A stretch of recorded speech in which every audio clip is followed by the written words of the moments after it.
Hey everyone, welcome back to Lily's Mix. So today I'll tell you about the success story of Phinn, the super shy puppy mill survivor who came out of his shell throughout this week of board and train with the help of Fofo, my helper dog, and the true CEO of Fofo's Pet Care.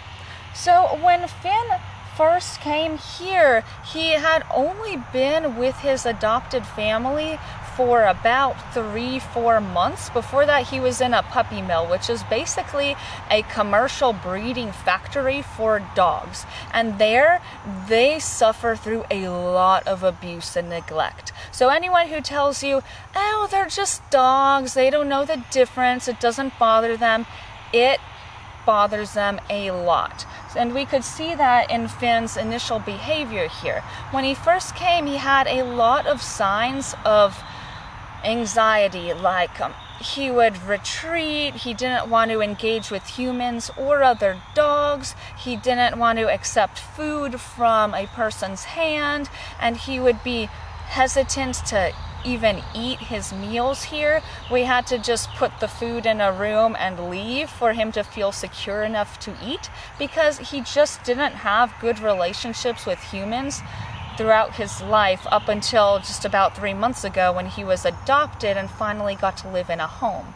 So what we did to approach his board and train was we started out with just one singular session with him and his mom coming here. He would meet me, get used to the place, and then we did a daycare session where he would just stay here for a few hours and get used to the place.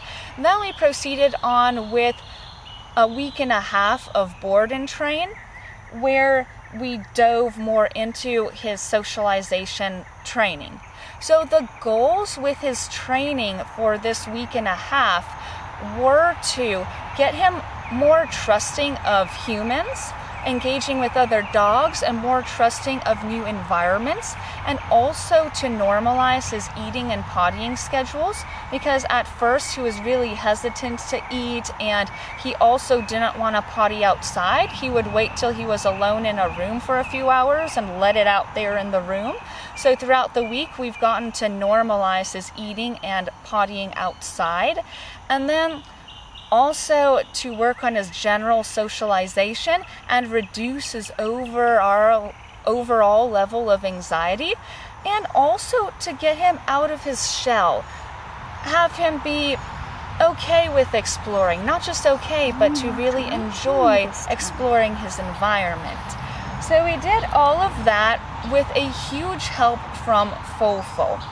So with a puppy mill survivors like him, he is used to being around other dogs.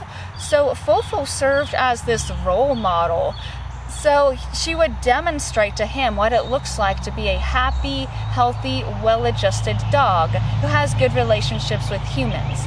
So one thing that we did that was instrumental in his progress was I would have them out here in our fenced dog training area, and I would just have him sit wherever he wants and watch Fofo do 15-20 minutes of her agility and tricks training, and then he would just watch Fofo having fun, getting rewarded, having a positive relationship with a human being.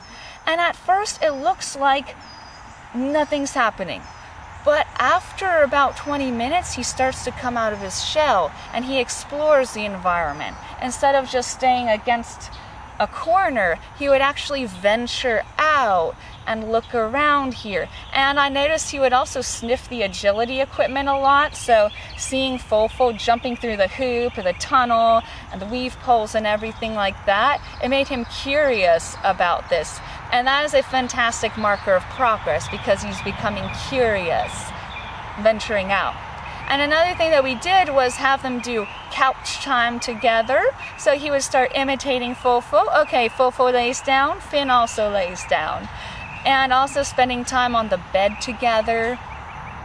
Fofo goes in her dog bed. Phinn also wants to jump on the bed and go on the dog bed too. So it was really cute, and also a huge marker of progress to see him imitating Fofo. So then some markers of progress that I'd be looking for in him are any signs that he is getting more relaxed. So venturing out and exploring is a big one, because at first he would just stay curled up in either his dog bed or his crate. And so when I see him actually stepping out of that and walking around the room, and also walking around this outdoor area, that's progress. Also, when he would lay down with his belly up, the belly is a very sensitive part of a dog's body. So if he lays with his belly showing, that means that he's getting relaxed in this environment. And if he's accepting being petted by a human without retreating, that also shows that he is starting to trust people. And of course, when his eating and pottying schedules are normalized, when he actually goes potty outside and finishes his food, that's all progress. Especially if he actually accepts food from a person's hand, that's excellent. So overall, what we did here was focus on his socialization and relaxing his nervous system. And then that is really the foundation for us to be able to build on to do structured commands in the future. So his first week and a half of board and train was all about getting him out of his shell and getting inspired by Fofo as his role model. So I'm extremely proud of you, Phinn, as another huge marker of progress was when he was actually starting to seek human attention. At first he would pull away from humans, and then later on he started cuddling up to humans on the bed or on the couch. And when we would be out here, he would actually start walking in my direction instead of walking away to a corner. So that was great to see. So his style of exploring is like, okay, I'm kind of curious. I explored a little bit. Oh my God, I can't believe I did that. Crawl back in the corner. But I'm still curious. I'm going to do it again. So the moral of this story is that if you have a shy, fearful dog, trust the process. It may look like nothing's happening at the moment, but they are improving. They're starting to gain trust in the environment and confidence in themselves. So trust the process and enlist the help of a wise helper dog if possible. So I'm super proud of both of you, Phinn and Fofo. I look forward to working with him more in the future. So thank you for watching today. I'll see you next time.